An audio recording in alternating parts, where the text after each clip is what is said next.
Toshkent viloyatining Bo'stonliq tumanidagi yoshlar oromgohida Wikisfera loyihasi tashkil etildi. Uning doirasida respublikamizning turli nuqtalaridan yoshlar jam bo'lgan. Ularga Wikipediyaga doir saboqlar berilmoqda. Tafsilotlar bilan Gulshoda Olimjonova. Wikisfera loyihasi bu o'zbekcha Wikipediyadagi ma'lumotlarni tahrirlash orqali mavjud maqolalar sifatini oshirishga qaratilgan oromgoh bo'lib, mazkur tashabbus Yoshlar ishlari agentligining Wiki Marafon loyihasi doirasida amalga oshirilyapti. Oromgohdan asosiy maqsad yoshlarning bo'sh vaqtini mazmunli o'tkazish hamda ularning Wikipediyaga doir bilimlarini oshirishdan iborat. Oromgohimizga 4200 dan ortiq yoshlar ariza topshirishdi. Undan biz 120 dan ortiq yoshlarni saralab oldik. Har bir yosh o'z istidodini topshirgan arizasida to'liq namoyish etib bera olgan.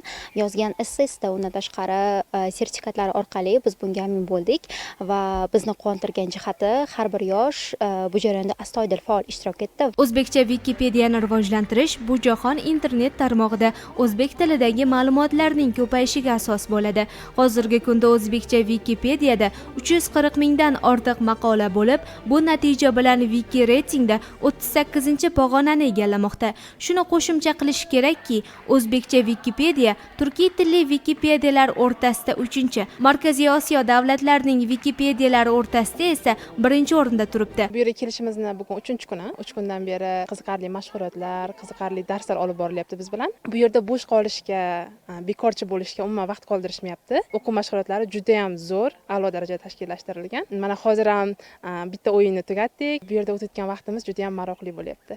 Tashkilotchilar aytishicha, bu kabi loyihalar yoshlarning bilimini oshirish, bo'sh vaqtlarini mazmunli tashkil etish hamda o'zbekcha Wikipediyani yanada rivojlantirishga xizmat qiladi. Gulshoda Olimjonova, Rahmatilla Qudratov, Yoshlar.